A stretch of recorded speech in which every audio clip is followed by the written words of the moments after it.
हजरत जकरिया अलैहिस्सलाम के जमाने की बात है। उस जमाने में हन्ना नाम की एक नेक औरत थी। बहुत उम्र गुजर जाने के बावजूद उनके यहाँ कोई औलाद नहीं हुई थी। फिर एक दिन उन्होंने अल्लाह रब्बुल आलमीन के हाजिर दुआ की, या अल्लाह, मेरी उम्र गुजर चुकी है लेकिन मेरे यहाँ कोई औलाद नहीं हुई। मैं आपके दरबार में यह मन्नत मानती हूँ कि अगर आप मुझे औलाद अता करें तो मैं इस बच्चे को बैतुल मुकद्दस की खिदमत के लिए वक्फ कर दूंगी। हन्ना की इस दुआ के कुछ अरसे बाद अल्लाह ताला ने उन्हें एक औलाद अता की। हन्ना अपनी इस औलाद को देखकर बहुत खुश हुई, लेकिन उनकी यह खुशी ज्यादा देर तक कायम न रह सकी, क्योंकि जब उन्होंने बच्चे को देखा तो मालूम हुआ कि यह एक लड़की है। लड़की को देखकर हन्ना के दिल को बहुत दुख पहुंचा। फिर उन्होंने अल्लाह रब्बुल आलमीन के हाजिर दुखी दिल के साथ दुआ की, या अल्लाह, मैंने आपके दरबार में मन्नत मानी थी कि अगर आप मुझे औलाद अता करेंगे तो मैं उसे आपके घर बैतुल मुकद्दस की खिदमत के लिए वक्फ करूंगी। लेकिन यह तो एक लड़की है, मैं इस लड़की को बैतुल मुकद्दस की खिदमत के लिए कैसे वक्फ करूंगी? और बैतुल मुकद्दस के खिदमतगार भी तो एक लड़की को खिदमत के लिए कबूल नहीं करेंगे। हन्ना की यह दुखी दुआ सुनकर अल्लाह रब्बुल आलमीन ने उन्हें तसल्ली दी। ए हन्ना, तुम शायद इस बात पर गमगीन हो कि तुम्हारे यहाँ एक लड़की पैदा हुई, हालांकि तुम एक लड़का चाहती थी, लेकिन जान लो कि यह लड़की एक आम लड़की नहीं है। यह दुनिया के बहुत से मर्दों से भी ज्यादा अजीम मकाम रखती है। और जहाँ तक बैतुल मुकद्दस की खिदमत का ताल्लुक है, इस बारे में तुम फिक्र न करो। तुम इस लड़की की परवरिश करो और जब यह खिदमत के काबिल हो जाए तो उसे बैतुल मुकद्दस ले आना, मैं उसे कबूल करूंगा। अल्लाह रब्बुल आलमीन की तरफ से यह तसल्ली पाने के बाद हन्ना मुतमिन हो गई। फिर उन्होंने अपनी इस बेटी का नाम मरियम रखा। हन्ना ने अल्लाह रब्बुल आलमीन के हाजिर दुआ की, या अल्लाह, मरियम को और उसकी नस्ल को अपनी रजा के लिए कबूल फरमा लीजिए और उन्हें शैतान के शर से महफूज रखिए। हन्ना ने मरियम की 7 साल तक परवरिश की। उस जमाने में बैतुल मुकद्दस के इमाम हजरत जकरिया अलैहिस्सलाम थे। जब मरियम 7 साल की हो गईं, तो उनकी माँ हन्ना उन्हें हजरत जकरिया अलैहिस्सलाम के पास ले गईं। उन्होंने कहा, ए अल्लाह के नबी, मैंने मन्नत मानी थी कि अगर अल्लाह मुझे औलाद अता करेंगे तो मैं इसे अल्लाह के घर की खिदमत के लिए वक्फ करूंगी। लेकिन बदकिस्मती से मेरे यहाँ एक लड़की पैदा हुई। मैंने 7 साल तक उसकी परवरिश की। अब मैं अपनी मन्नत पूरी करने के लिए इस लड़की को आपके हवाले करने आई हूँ। बराए करम इसे कबूल करें और बैतुल मुकद्दस की खिदमत के लिए मौका फराहम करें। हजरत जकरिया अलैहिस्सलाम ने हन्ना की दरख्वास्त पर बैतुल मुकद्दस के तमाम खिदमतगारों को बुलाया और कहा, आप लोगों में से कौन है जो इस लड़की की परवरिश की जिम्मेदारी कबूल करेगा?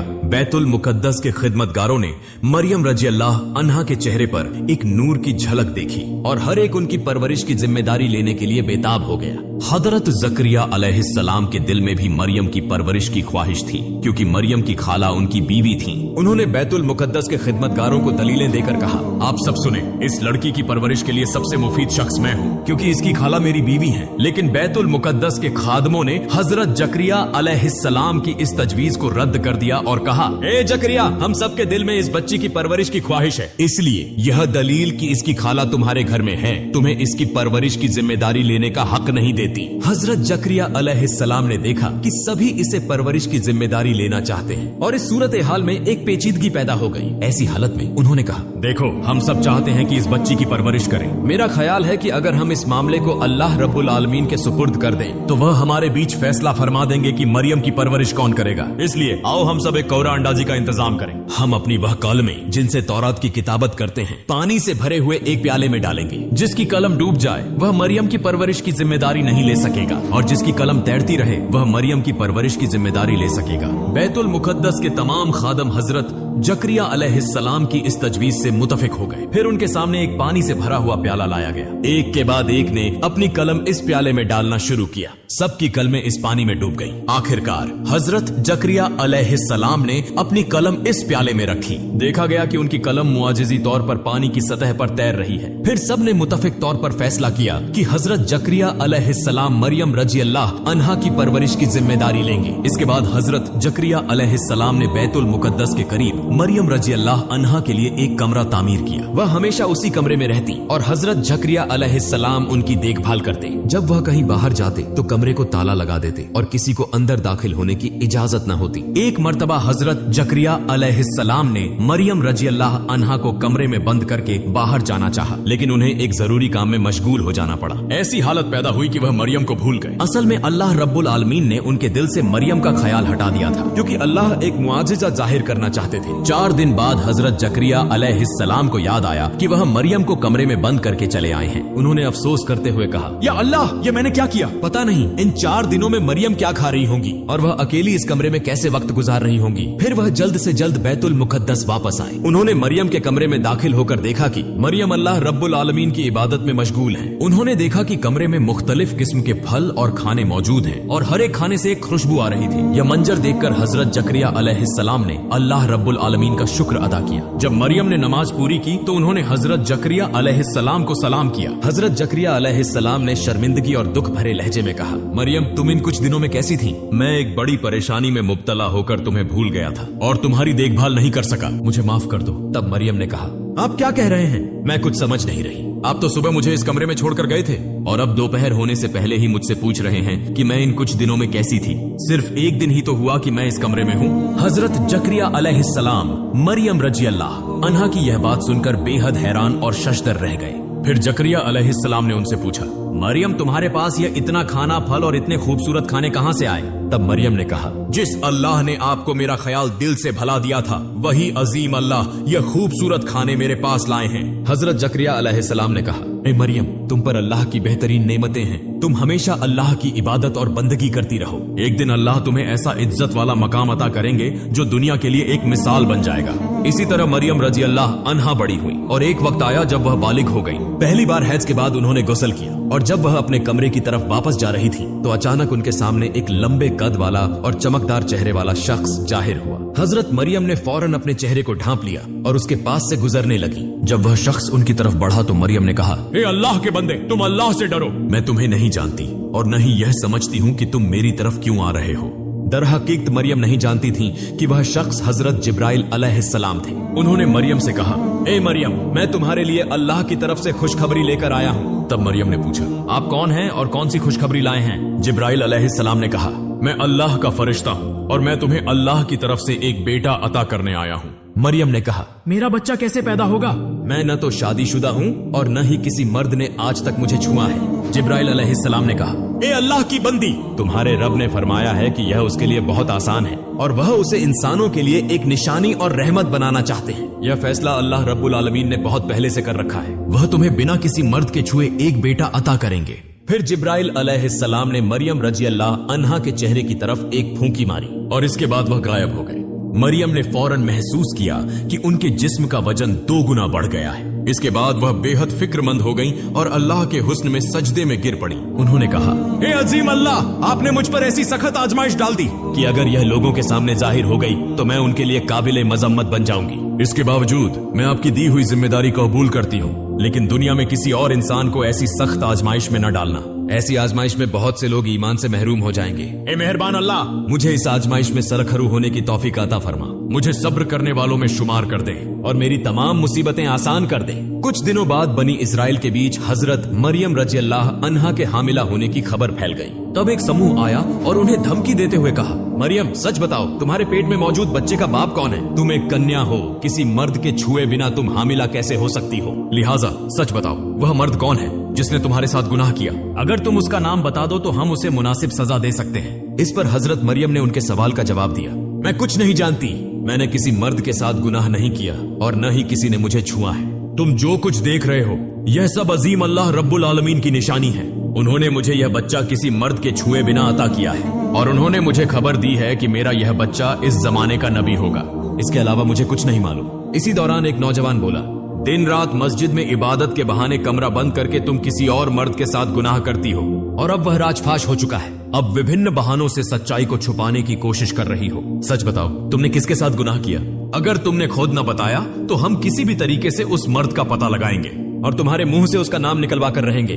उनकी यह जिल्लत आमेज और तौहीन आमेज बातें सुनने के बावजूद हजरत मरियम रजी अल्लाह अन्हा लगातार यही कहती रही, मेरा यह अजीम बेटा अल्लाह रब्बुल आलमीन का अता किया हुआ है, इसके अलावा मुझे कुछ नहीं मालूम। आखिरकार वह लोग तंग आकर उनके पास से चले गए। हजरत मरियम रजी अल्लाह अन्हा के एक खालाजाद भाई थे जिनका नाम यूसुफ था। वह हमेशा उनकी मोहब्बत में मुब्तला रहते थे और उनसे शादी करने के ख्वाब देखते थे। जब उन्होंने सुना कि मरियम हामिला है तो वह उनके पास आए और कहने लगे, मरियम, मुझे धोखा देकर तुमने किस मर्द का हाथ थामा? मैंने तुम्हारा कितना इंतजार किया और तुमने मुझे कैसे नजरअंदाज करके किसी और को अपना बना लिया। मैंने ऐसा क्या जुर्म किया था? मैं तो तुम्हारे साथ कोई गुनाह नहीं करना चाहता था। मैं तो तुमसे शादी करके तुम्हें अपने घर लाता तो कोई बदनामी ना होती। अब तुम नाजायज तौर पर हामिला होकर समाज में बदनाम हो गई हो। अगर तुम मुझसे शादी कर लेती तो यह सब कुछ ना होता, यह तुम्हारे लिए बेहतर होता। हजरत मरियम ने यूसुफ की बात सुनकर कहा, भाई यूसुफ, तुम यकीन करो, मैं अल्लाह की कसम खाकर कहती हूँ कि मैंने किसी मर्द के साथ गुनाह नहीं किया और न ही मैं गुनाहगार हूँ। यह बच्चा अल्लाह रब्बुल आलमीन ने जिब्राइल अलैहिस्सलाम के जरिए मुझे अता किया है और उन्होंने मुझे खुशखबरी दी है कि मेरा यह बेटा नबी होगा। तब यूसुफ ने कहा, तुम अब भी मुझे बेवकूफ बनाने की कोशिश कर रही हो। दुनिया की तहकीकत में ऐसा कभी नहीं हुआ कि किसी औरत ने मर्द के छुए बिना बच्चे को जन्म दिया हो। क्या तुम्हारे पास कोई सबूत है? तुम बला वजह मुझे धोखा देने की कोशिश कर रही हो, तो इससे तुम्हारा भविष्य अच्छा नहीं होगा। एक दिन तुम्हारे साथ गुनाह करने वाले मर्द का नाम जाहिर हो जाएगा और उस वक्त तुम चाहे जितना भी बहाना करो, समाज के लोग तुम्हें इसके लिए सजा देंगे। हजरत मरियम रजी अल्लाह अन्हा ने उनके सवाल के जवाब में कहा, क्या तुमने कभी ऐसे बच्चे के पैदा होने के बारे में नहीं सुना जिसका कोई बाप ना हो? लेकिन क्या तुम भूल गए कि हजरत आदम और हजरत हव्वा अलैहिमा सलाम को माता पिता के बिना कैसे पैदा किया गया? क्या यह तुम्हें याद नहीं कि अल्लाह रब्बुल आलमीन जो बेतहाशा मेहरबान हैं, बिना माता पिता के इंसान पैदा कर सकते हैं? क्या वह बिना बाप के इंसान पैदा करने पर कादिर नहीं है? भाई यूसुफ, मेरे नाम पर इल्जाम लगाने की कोशिश मत करो। मैं अल्लाह की हिफाजत में हूँ और अल्लाह रब्बुल आलमीन ही मुझे बचाएंगे। और जो लोग मेरे नाम पर इल्जाम और बदनामी फैलाने की कोशिश करेंगे, अल्लाह रब्बुल आलमीन उनसे बदला लेंगे। यूसुफ ने हजरत मरियम रजी अल्लाह अन्हा की आखिरी बातें सुनकर बहुत डर महसूस किया। फिर वह कहने लगा, बहन, मैं तुम्हारा दुश्मन नहीं हूँ। अगर तुम्हारी बातें सच हैं, तो मैं तुम्हारी मदद करूंगा और तुम पर इल्जाम लगाने वालों को सजा दूंगा। लेकिन इससे पहले मुझे तुम्हारी सच्चाई के लिए कोई सबूत चाहिए।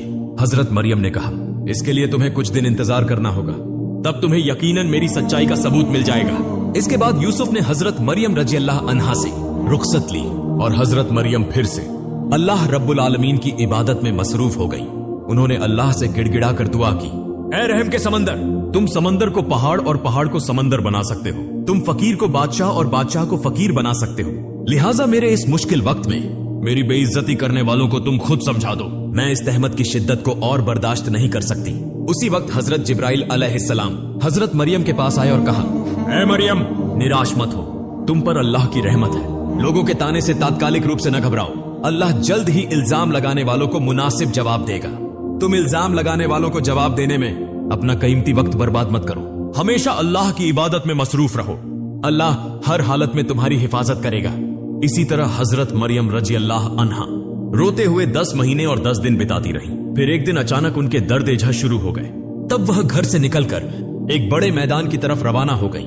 वह रेगिस्तान जहां हजरत मरियम रजी अल्लाह अन्हा बच्चा पैदा करने के लिए गई, उस जगह का नाम बैत अलाम था। यह जगह बैतुल मुकद्दस से 12 मील दूर थी।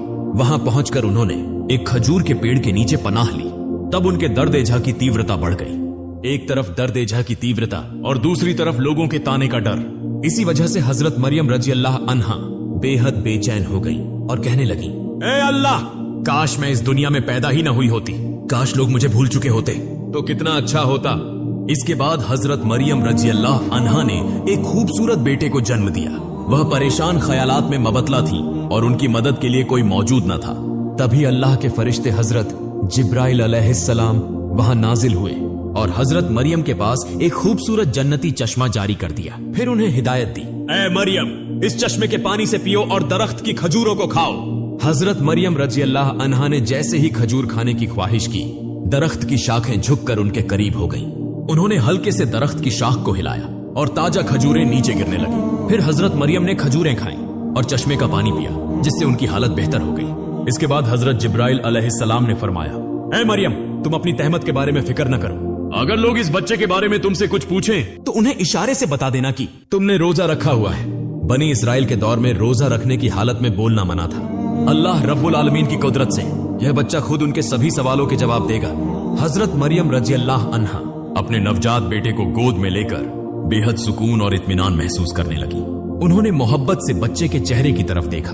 तब छोटे हजरत ईसा अलैहिस्सलाम ने फरमाया, ऐ मेरी माँ, आज आप मुकम्मल हो गई हैं, लेकिन आज आपको मुबारकबाद देने के लिए कोई इंसान आपके पास मौजूद नहीं है।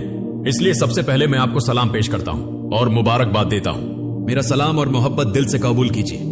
हजरत मरियम रजी अल्लाह अन्हा अपने नवजात के मुंह से ये मुजिजाना बातें सुनकर हैरान हो गईं। उन्होंने कभी तसव्वुर भी नहीं किया था कि उनके बच्चे की जबान से इस तरह की बातें सुनेंगी। इसके बाद उन्होंने अल्लाह रब्बुल आलमीन का बार बार शुक्र अदा किया। फिर हजरत मरियम रजी अल्लाह अन्हा नवजात बच्चे को गोद में लेकर बैतुल मुकद्दस की तरफ रवाना हो गई। कई दिनों की मुसाफत के बाद वह वहां पहुंची। बनी इसराइल के लोग यह खबर सुनकर हंसने और मजाक करने के लिए वहां जमा हो गए। उन्होंने उनसे सवाल किया, ए मरियम बताओ, एक गैर शादीशुदा कन्वारी औरत होकर तुमने यह बच्चा कैसे जन्म दिया?